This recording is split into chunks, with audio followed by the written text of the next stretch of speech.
Anthony Lavoisier के द्वारा। और ये क्या कहता है, ये लॉ कहता है matter can neither be created nor be destroyed. जो मैटर है वो ना तो क्रिएट किया जा सकता है और ना ही डिस्ट्रॉय किया जा सकता है। ठीक है बच्चों, पर अब ये जो लॉ है, ये जो स्टेटमेंट है, ये थोड़ा फिलोसॉफिकल है। ठीक है, तो इसको जो है हम थोड़ा एक्सप्लेन करेंगे, इंटरप्रेट करेंगे, जिससे कि इसको हम न्यूमेरिकल सॉल्व करते वक्त इसे हम यूज कर सकें। तो न्यूमेरिकल्स सॉल्व करने के लिए जो इसका इंटरप्रिटेशन है वो ये कहता है कि the sum of mass of reactants is equal to the sum of mass of product plus mass of unreacted reactant. ठीक है, एक बार फिर से सुनेंगे, क्या कहता है कि the sum of mass of reactants is equal to sum of mass of product plus mass of unreacted reactants. कहने का मतलब कि जो भी आपके एलिमेंट्स या कंपाउंड्स रिएक्टेंट तरफ हैं, उनके अगर मास को आप ऐड कर दें तो वो जो है, जो आपके प्रोडक्ट तरफ कंपाउंड बने हैं उनके मास के बराबर होंगे। और अगर कुछ अनरिएक्टेड रिएक्टेंट रह गया है तब उस केस में क्या होगा बच्चों, उस केस में ये होगा कि जो मास ऑफ रिएक्टेंट है वो क्या होगा, मास ऑफ प्रोडक्ट और मास ऑफ अनरिएक्टेड रिएक्टेंट के सम के बराबर होगा। ठीक है बच्चों, अब ये जो लॉ है ये हमारा लार्जली सारे केमिकल रिएक्शंस जो है फॉलो करते हैं, एक्सेप्ट इसमें कुछ एक्सेप्शंस हैं। वो कौन से हैं, न्यूक्लियर रिएक्शंस। वो कौन से रिएक्शन है, न्यूक्लियर रिएक्शन। और मुझे उम्मीद है आपने इनके बारे में सुना होगा, जैसे कि इसका एग्जांपल्स है nuclear fusion and nuclear fission reaction.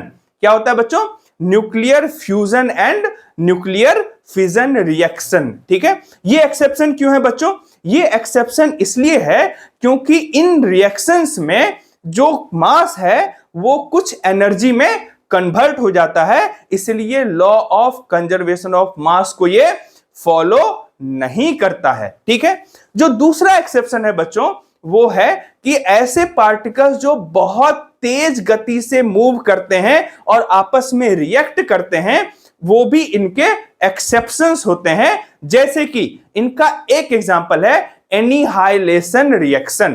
क्या कहा मैंने बच्चों, एनिहाइलेशन रिएक्शन। देखिए बच्चों, होता क्या है कि जितने भी मैटर हमारे मौजूद हैं उनके एंटी मैटर भी होते हैं। ठीक है, जैसे इलेक्ट्रॉन है उसका एंटी मैटर क्या होता है, पॉजिट्रॉन होता है। ठीक है, और जब इलेक्ट्रॉन और पॉजिट्रॉन दोनों मिक्स हो जाते हैं, दोनों जब एक दूसरे से टकराते हैं तो क्या होता है, तो इस केस में इन दोनों का एनिहाइलेशन हो जाता है। कहने का मतलब क्या होता है कि ये डिस्ट्रॉय हो जाते हैं। और एनिहाइलेशन का ही बच्चों जो जस्ट अपोजिट होता है उसे हम क्या बोलते हैं, पेयर प्रोडक्शन बोलते हैं। क्या बोलते हैं बच्चों, पेयर प्रोडक्शन। ठीक है, और पेयर प्रोडक्शन में क्या होता है कि जो फोटोन है अगर वो तेजी से न्यूक्लियस के पास से गुजरे तो वो क्या होता है, मैटर और एंटी मैटर में कन्वर्ट हो जाता है। तो कहने का मतलब ये है कि जो पॉजिट्रॉन है वो जब न्यूक्लियस के पास से गुजरता है तो ऐसी पॉसिबिलिटी है कि वो इलेक्ट्रॉन और पॉजिट्रॉन में कन्वर्ट हो जाए। तो ये जो आपके तीनों तरह के रिएक्शंस हैं, न्यूक्लियर रिएक्शन, एनिहाइलेशन रिएक्शन और पेयर प्रोडक्शन, ये सारे क्या है बच्चों, ये एक्सेप्शंस हैं law of conservation of mass के। ठीक है बच्चों, तो मुझे उम्मीद है आपको ये समझ में आया होगा। तो चलिए इसको लिखते हैं, इनके एग्जांपल्स को देखते हैं और उस पर क्वेश्चन करते हैं, तो ये कॉन्सेप्ट हमारा और भी क्लियर हो जाएगा। ठीक है, तो पहला लॉ है बच्चों law of conservation of mass. मुझे उम्मीद है आप लोगों ने ये लिख लिया होगा। ठीक है, और इसे अब मैं रिमूव कर दूंगा और हम लोग अपने फर्स्ट लॉ पे चलेंगे। ठीक है बच्चों, ठीक है, चलिए तो इसे मैं रिमूव कर रहा हूं और अब हम लोग स्टार्ट करेंगे कहां से, law of conservation of mass से। ठीक है बच्चों, तो चलिए लिखते हैं law of conservation of mass. Law of conservation of mass. ठीक है बच्चों, तो ये किसने दिया था? This law was given by, बताइए किसका नाम बताया था मैंने? एंटोनी लवोसियर। कौन? एंटोनी लेवोसियर। ठीक है बच्चों, तो अब ये लॉ क्या कहता है? According to this law,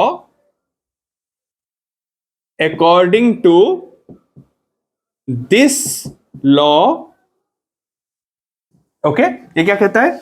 matter can neither be created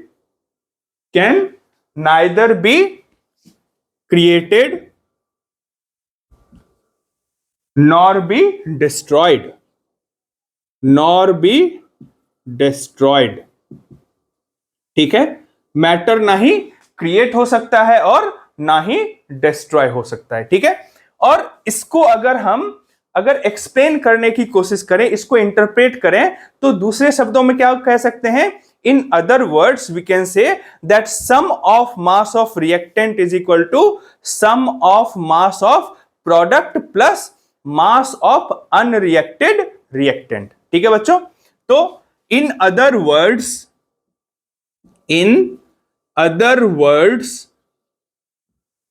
ठीक है, सम ऑफ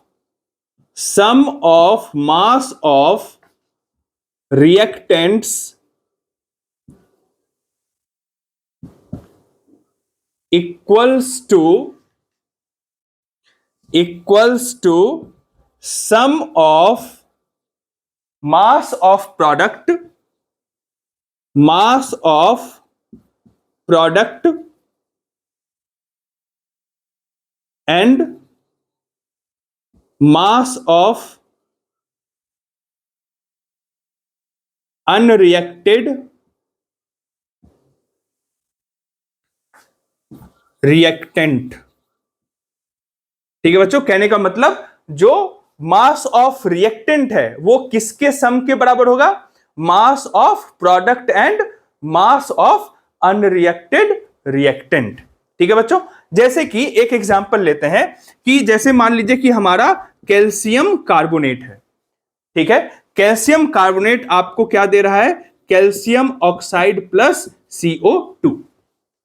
ठीक है बच्चों, तो अगर ये हमारा 100 ग्राम है और ये हमारा 56 ग्राम है, तो ये हमारा कितना होगा बच्चों? तो यहां पे हम law of conservation of mass लगाएंगे। तो ये अगर हमारा 100 ग्राम है, ये अगर हमारा 56 ग्राम है, तो 100 में से 56 सब्ट्रैक्ट कर देंगे, तो ये कितना हो जाए बच्चों? हमारा 44 ग्राम्स। ठीक है, तो अगर हम ये कंसिडर करें कि जो हमारा कैल्शियम कार्बोनेट है पूरी तरह से कैल्शियम ऑक्साइड और CO2 में कन्वर्ट हो रहा है, तो जो हमारा मास है रिएक्टेंट का, दैट इज 100 ग्राम, वो हमें mass of sum of mass of product के बराबर हो जाएगा। तो 56 प्लस 44 हमारा कितना हो गया बच्चों? 100 ग्राम हो गया। ठीक है, अब जैसे मान लीजिए बच्चों कि हमारा जो है कोई रिएक्शन है जिसमें कि A जो है हमें B+C दे रहा है। ठीक है, तो अब यहां पे देखिए कि अगर ये हमारा 10 ग्राम है बच्चों, ठीक है, और ये हमारा 2 ग्राम है और ये हमारा 3 ग्राम है, तो अगर आपसे ये पूछे कि मास ऑफ अनरिएक्टेड रिएक्टेंट कितना होगा, तो यहां पे देखिए ये कितना हो गया? 2 + 3 5। इसका मतलब क्या कि जो 5 ग्राम है वो हमारा क्या है? अनरिएक्टेड रिएक्टेंट है। तो यहां पे अगर आपको पूछ ले कि आपका एक जो है रिएक्टेंट है वो 10 ग्राम है और जो प्रोडक्ट है वो आपको 3 + 2 5 ग्राम बना है, तो मास ऑफ अनरिएक्टेड रिएक्टेंट कितना हो जाएगा? वो हमारा क्या हो जाएगा? 5 ग्राम। ठीक है बच्चों, तो मास ऑफ अनरिएक्टेड रिएक्टेंट ये कितना हो जाएगा बच्चों? This will be equal to 5 gram, because हमारा 10 ग्राम में 5 ग्राम जो है प्रोडक्ट फॉर्म हो गया है और 5 ग्राम क्या रह गया? अनरिएक्टेड रिएक्टेंट रह गया। ठीक है बच्चों, तो मुझे पूरा उम्मीद है कि आप आपको ये law of conservation of mass समझ में आ गया होगा। बहुत ही आसान सा लॉ है, ठीक है। तो मुझे उम्मीद है कि आपको ये समझ में आ गया होगा, तो आप इसे पॉज करके नोट डाउन कर सकते हैं।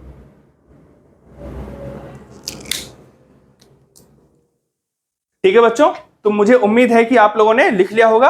अब हम लोग चलते बच्चों इसके एक्सेप्शंस पे, ठीक है, क्योंकि कई बार जो है आपको ये क्वेश्चन जो है पूछा जा सकता है कि which of the following reaction, ठीक है, which of the following reaction do not follow law of conservation of mass. तो वहां पे आपको जो है ध्यान में रखना है कि जो मैंने आपको एक्सेप्शंस बताया, अगर वो वहां पे मौजूद हैं तो आपको जो है उनको आइसोलेट कर लेना है, आपको समझ जाना है कि ये आपको फॉलो नहीं करते हैं, ठीक है। तो जो एक्सेप्शंस है बच्चों, इनके एक्सेप्शंस को हम लिखेंगे, ठीक है। तो पहला हमारा क्या है बच्चों, पहला है हमारा न्यूक्लियर रिएक्शंस, ठीक है। पहला क्या है, न्यूक्लियर रिएक्शंस, ठीक है। और न्यूक्लियर रिएक्शंस में हमारे कौन कौन से होते हैं, fission reaction and fusion reaction. और आपको पता ही होगा कि फ्यूजन रिएक्शन में क्या होता है कि दो एलिमेंट मिल करके आपको कंबाइन करके एक जो है आपको प्रोडक्ट बनाते हैं और उसके साथ क्या बनता है, एनर्जी मिलता है। जैसे कि हाइड्रोजन, दो आपके हाइड्रोजन एटम जब आपके जुड़ते हैं तो क्या मिलता है आपको, हीलियम प्लस एनर्जी मिलता है। ये हमारा फ्यूजन में होता है। और फिजन में क्या होता है कि एक बड़ा एटम जो है वो छोटे एटम्स में ब्रेक कर जाता है और उसके साथ एनर्जी भी मिलती है। जैसे कि यूरेनियम जो है वो आपका बेरियम और क्रिप्टन में ब्रेक कर जाता है और उसके साथ एनर्जी निकलती है, ठीक है। तो अगर इस तरह का आपको रिएक्शंस दिया हुआ हो तो वो आपके क्या हो जाएंगे, वो आपके हो जाएंगे exceptions of law of conservation of mass. क्योंकि ये क्या है, हमारे न्यूक्लियर रिएक्शन है, इसमें क्या होता है कि जो हमारा मास है वो एनर्जी में कन्वर्ट हो जाता है, ठीक है। तो यहां पे पहला आपका क्या हो गया, न्यूक्लियर रिएक्शन, ठीक है। दूसरा है बच्चों कि जैसे कि मैंने आपको बताया, वो क्या बताया, एनिहाइलेशन रिएक्शन, एनिहाइलेशन रिएक्शन, ठीक है। एनिहाइलेशन रिएक्शन क्या हुआ कि मैंने आपको बताया कि जब मैटर और एंटी मैटर आपस में कोलाइड करते हैं तो वो एनिहाइलेट हो जाते हैं, वो डिस्ट्रॉय हो जाते हैं। एक एग्जांपल जैसे कि मैंने आपको क्या दिया, इलेक्ट्रॉन एंड पॉजिट्रॉन। तो ये दोनों जब आपके कोलाइड करते हैं तो ये क्या हो जाते हैं, डिस्ट्रॉय हो जाते हैं। तो इसीलिए ये जो हमारा एनिहाइलेशन रिएक्शन है ये भी हमारा क्या होता है, ये आपका एक्सेप्शन है, किसका, law of conservation of mass का। और जो तीसरा रिएक्शन है बच्चों ये है आपका पेयर प्रोडक्शन, ठीक है। और ये पेयर प्रोडक्शन क्या होता है बच्चों, pair production, they are these reactions are just opposite of annihilation reaction, ठीक है। जो पेयर प्रोडक्शन है वो एनिहाइलेशन रिएक्शन का जस्ट अपोजिट रिएक्शन होता है, ठीक है। तो आपका एनिहाइलेशन रिएक्शन में क्या हो रहा था कि मैटर और एंटी मैटर जो है आपस में कोलाइड करके वो डिस्ट्रॉय हो जा रहे थे। यहां पे जो है एक फोटोन जब न्यूक्लियस के पास से गुजरता है तो ऐसी पॉसिबिलिटी होती है कि वो मैटर और एंटी मैटर में डिवाइड हो जाए। जैसे कि फोटोन जो है आपका न्यूक्लियस के पास से गुजरते वक्त क्या होगा, ये आपका इलेक्ट्रॉन और पॉजिट्रॉन में ब्रेक हो सकता है, ठीक है। तो ये तीन हमारे क्या है बच्चों, ये हमारे एक्सेप्शंस हैं law of conservation of mass के, ठीक है। तो मुझे उम्मीद है आप लोगों ने ये लिख लिया होगा, ठीक है बच्चों।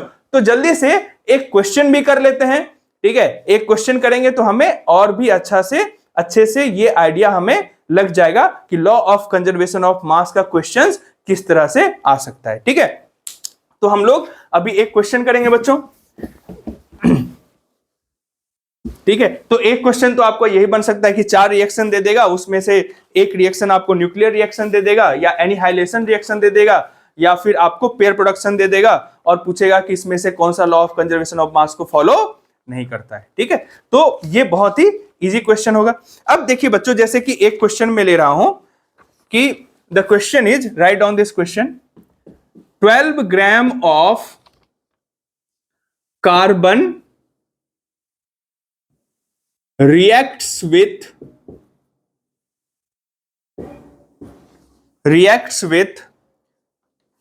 32 gram of oxygen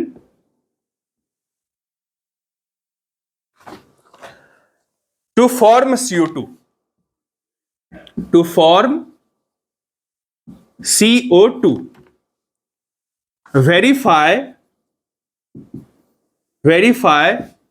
law of conservation of mass। ठीक है, तो एक बार आप लोग खुद से करने की कोशिश कीजिए।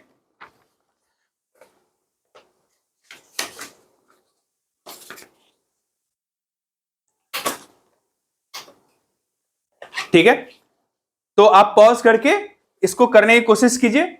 ठीक है, अब देखिए, अब इस क्वेश्चन को करते हैं बच्चों। तो सबसे पहला क्या होता है कि जब भी कोई क्वेश्चन मिले केमिस्ट्री में तो सबसे पहले हम क्या करते हैं, रिएक्शन लिखते हैं। ठीक है बच्चों, तो अब यहां पे क्या कह रहा है कि 12 gram of carbon reacts with 32 gram of oxygen. तो हम रिएक्शन करा देते हैं C+O2, और ये क्या दे रहा है हमें, CO2 दे रहा है। ठीक है बच्चों, अब कार्बन का मास आपको दे रखा है कितना, 12 ग्राम, और O2 का मास कितना दे रखा है आपको, 32 ग्राम्स दे रखा है। ठीक है, और ये देखिए कोइंसिडेंटली इनका मोलर मास भी है, कार्बन का 12 ग्राम, और यहां पे 2 ऑक्सीजन है तो एक ऑक्सीजन का मोलर मास 16 ग्राम, तो 2 ऑक्सीजन का 32 ग्राम। तो O2 जो हमारा है, O2 कंपाउंड जो है उसका मास कितना हो गया, 32 ग्राम। तो उसी तरह से ये CO2 का भी मोलर मास हो जाएगा। तो ये कितना होता है, 62 plus 62 into 2 that is 32 plus 12, तो ये कितना हो गया, 44 ग्राम हो गया। ये क्या हो गया हमारा, 44 ग्राम हो गया। 1 मोल CO2 कितना हो गया, 44 ग्राम। क्यों, 16 टू या 32 और 32 प्लस 12, 32 प्लस 12 ये कितना हो गया आपका, 44 हो गया। तो यहां पर भी देखिए 44 ग्राम है, और इन दोनों को ऐड कीजिए बच्चों, कितना हो गया, 32 प्लस 12, ये भी आपको कितना हो गया, 44 ग्राम हो गया। तो यहां पे आप क्या देख रहे हैं कि जो sum of mass of reactant है it is equal to sum of mass of product. जो मास ऑफ रिएक्टेंट है, ठीक है, वो मास ऑफ प्रोडक्ट के बराबर है। तो इसलिए क्या कर रहा है, ये हमारा law of conservation of mass को जो है ये बच्चों फॉलो कर रहा है। ठीक है बच्चों, तो यहां पे आप इस बात को ध्यान में रखेंगे कि जो law of conservation of mass है इसमें बेसिकली हमें क्या ध्यान में रखना है कि जो sum of mass of reactant है वो सम ऑफ मास ऑफ प्रोडक्ट के बराबर होता है। और अगर अनरिएक्टेड रिएक्टेंट है तो उस केस में क्या होगा बच्चों, sum of mass of reactant is equal to sum of mass of product plus mass of unreacted reactant. ठीक है बच्चों, तो मुझे पूरी उम्मीद है कि आपको इस लॉ का जो अंडरस्टैंडिंग है वो अच्छे तरीके से हो गया होगा। अब हम लोग अपने दूसरे लॉ पे चलते हैं जिसे हम क्या बोलते हैं,